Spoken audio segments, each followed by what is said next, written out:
Greetings and welcome to Connecting with Intent show. I'm your host Muhammad Awais. On this episode, we have a very special guest. He's a strategic product management author and speaker, Michael Hyzy. Please join me to give a warm welcome to our guest, Michael Hyzy. Michael, welcome. Thank you, Muhammad. It's great to be here. Thanks for having me on the show. Let me start with this. Where were you? What happened? Who were you surrounded with that inspired you to do what you do today? I've always had kind of an entrepreneurial spirit. Since I was younger, I would, find problems or people that needed help, and I would help them, right, in exchange for money. And I did that in high school and in college. Things like me and my friends started a painting company because people needed their houses painted, and we could bring a price point which was good for them and good for us. And when I graduated college, I worked at a nonprofit and I helped them create for-profit businesses. And it was just that passion, right, for creating businesses that could help people, social entrepreneurship, even just creating companies and websites and apps that really drove me to what I do today. What is your higher purpose in life?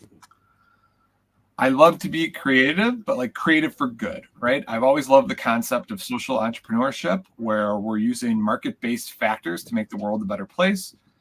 For example, there's a product like Newman's Own, right? You buy this salad dressing and it gives 1% of its profits to help out some charity. Or you have Inspiration Kitchen in Chicago, where they hire people from out of jail to work and teach them how to work and be cooks in the restaurant, right?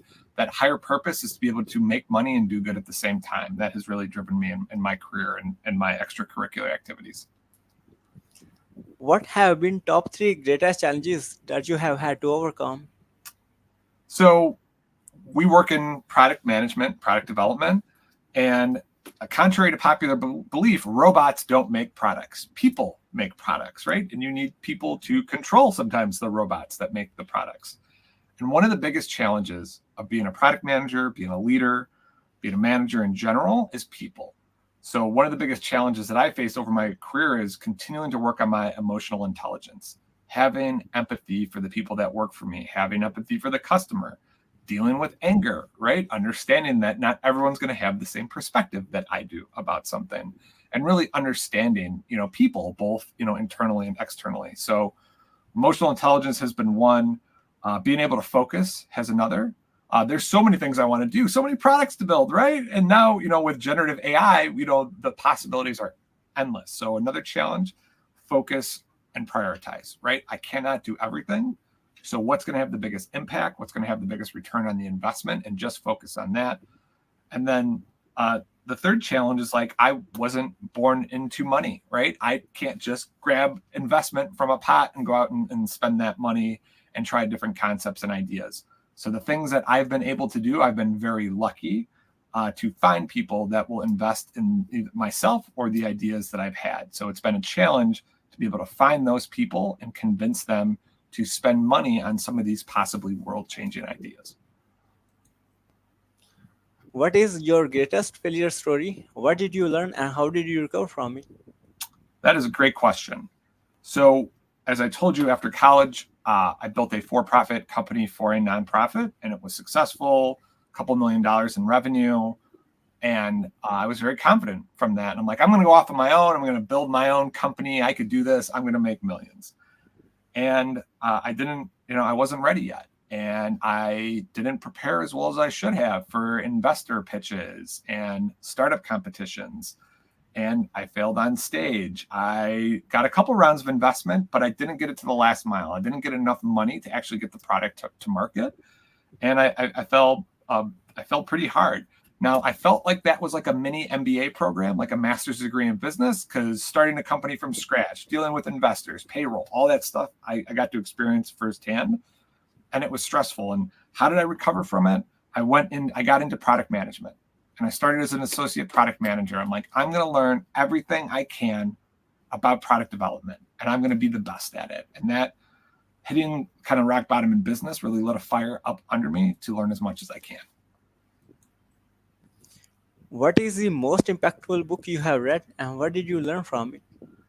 One of my favorite books, just in general, about life and in business is Nudge by Richard Thaler and Cal Sustein. And it's a book on behavioral economics. Richard Thaler is a professor at University of Chicago. He's won the Nobel Peace Prize. just an amazing leader. And I was an undergrad in economics, so I understand economics really well. And like economics is practical, right? There's supply and demand, and everything is a mathematical give and take. But humans are not practical, right? So behavioral economics is showing the impracticality of humans and how it changes from little economics, and how you could nudge people and create choice architecture when you're building products. 70% of human decisions are made with emotion, right? Not logic, emotion. So when you're developing a product, you have to take that into consideration. And that was one of the influences that got me into gamification, which I published a book on last year. What are your goals for the next 12 months? So I've been writing, I've been speaking, I've been working with some global, Fortune 50 companies. I want to do better. I want to get my articles published at more mainstream publications like Fast Company. I'm right now working on a pitch to speak at South by Southwest next year. I'd love bigger conferences and bigger clients. Currently, a contract at a Fortune 50 company just ended, and I'm looking for my next contract. So reaching out to people, talking to companies, trying to spread my expertise and role as a consultant and trusted advisor. What advice you will give to younger yourself? Put down the beer, pick up a book. I was very social when I was younger, and I met a lot of people, and it was great. And I wish I did a little bit more reading, a little bit more studying, but no regrets. How can we support you? If you're hosting a conference or a webinar, or you're looking for a speaker, reach out. If you're interested in gamification and you're looking to see how game mechanics can help, increase what you're doing in your career, your product development, reach out to me. I have a book. It's on Amazon. You can order it. It's called Gamification for Product Excellence. If you're looking for consultant help, if you're, I work in IT strategy and product development. So if you're looking about how can you integrate AI at your company, or what generative AI can do for you, or you're building a product, or you're looking to reorg or do some training, we cover that and more at Doherty Business Solutions, where I currently work as a senior principal consultant. What would you say about your guest appearance on the show?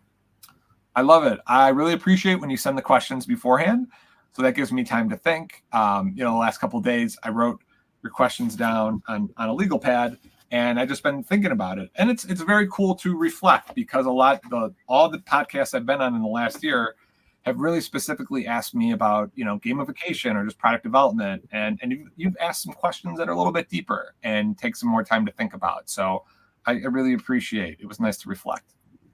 Thank you so much for your kind words. I really appreciate for you for this. What closing thoughts would you like to share with our listeners?